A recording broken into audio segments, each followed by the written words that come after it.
I said it in the beginning that I was going to take these niggas out the game, and sure enough, I will. Already people can't look at Biggie and not laugh. I took every piece of his power. Everybody that try to side with him or do a record with him or try to unify with him, I'm going to destroy. I swear to God.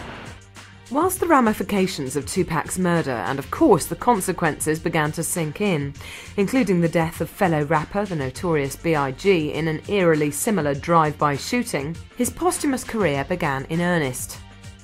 Indeed, the first new product was available to the record-buying public less than 8 weeks after his death.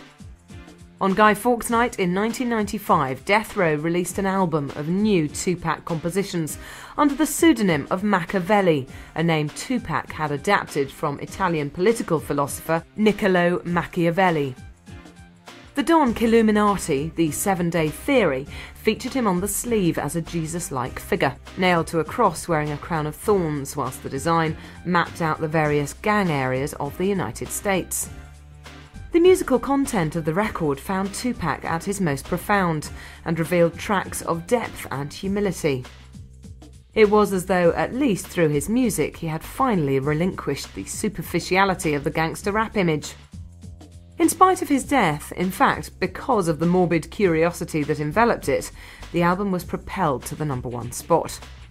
Similarly, sales of his earlier recorded material increased exponentially in the wake of his murder. For example, All Eyes on Me sales tripled in those commercially viable weeks following the death of a major artist, the record leaping from number 69 to number 6 on the Billboard charts in less than a fortnight, selling more than 70,000 copies in that period alone. Predictably, his death produced intensive hyperbole for those unreleased records and videos that Death Row had accumulated, which now maximised their sales over the store counters. Likewise, his unreleased movies were also to be subjected to increased hype. The movie Gridlocked finally opened in cinemas with a substantial side order of the elusive X Factor, the headlining performance of a murdered star whose untimely end meant we were yet to see the best of him. Indeed, reviews of the movie were mostly positive, many confirming that Tupac was yet to realise his full acting potential.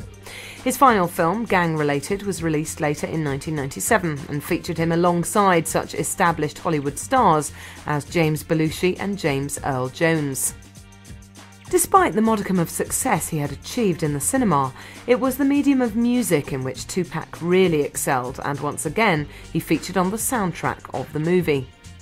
Released 9 days after the film, the album contained 4 new Tupac tracks and would see established Tupac fans satiated by the introduction of more new material.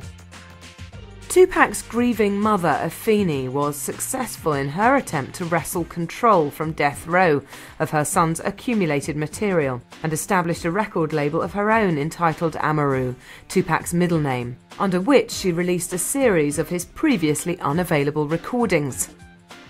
The first disc she gave the world was Are You Still Down? Remember Me, a double CD of mostly original compositions and consisting of tracks originally recorded for Interscope between 1992 and 1994. The album features the thoughtful, presciently titled I Wonder If Heaven Got a Ghetto. The album was a success and gratifying for Afeni on 2 levels. It showcased once more Tupac's early promise, which in turn brought substantial financial returns and helped to alleviate the $5 million debt Mrs. Shakur had inherited as a consequence of her son's death. Yet, even after the release of this anthology, there appeared to be plenty more in the Tupac coffers to plunder, Afeni announcing that there were in fact more than 100 tracks yet to see the light of day, and both Interscope and Death Row themselves jumped on Tupac's posthumous bandwagon.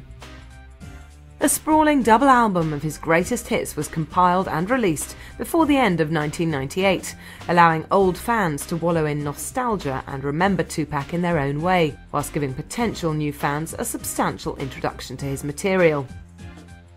Before the turn of the century, Still I Rise, an album of B-sides and offcuts recorded with one of his myriad side project bands, The Outlaws, was released, as was a volume of his own original verse, containing more than 70 poems, which highlighted his thoughts and ruminations on life and existence.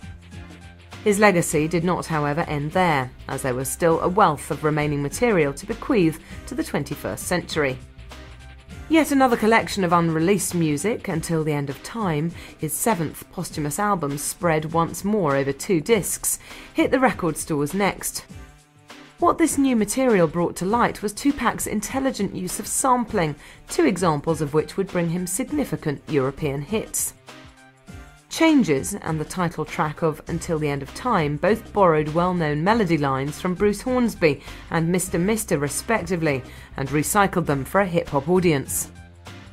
Some would regard the media image of Tupac Shakur, a heavily tattooed loudmouth thug, as unfortunate, not in the least bit helped by his own endorsement of that lifestyle. But most recognise it as only partially disguising a multi-talented artist with a great gift of sensitive storytelling, evident across his extensive back catalogue and poetry. Tupac had achieved many things during his tragically short life. #1 albums, respect at the box office, and although perhaps occasionally being of a grudging sentiment, he had won the admiration of his peers in the highly competitive hip-hop industry. Despite such extensive achievement in his chosen profession, death at the young age of 25 has left his fans, and not least his family, somewhat short-changed. The overwhelming image is that of an artist with still more to achieve and just as much to offer. The breadth of his talents and the nature of the modern music industry will combine, however, to ensure that the legacy of Tupac Shakur shall never be allowed to simply fade away. His music will always be with us. That night, in September 1996, a candle might have been snuffed out forever, but for many, the flame still burns.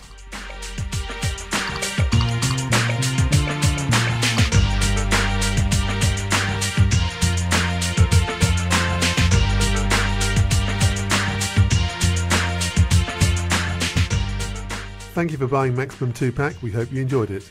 Watch out for further titles on Chrome Dreams coming up soon.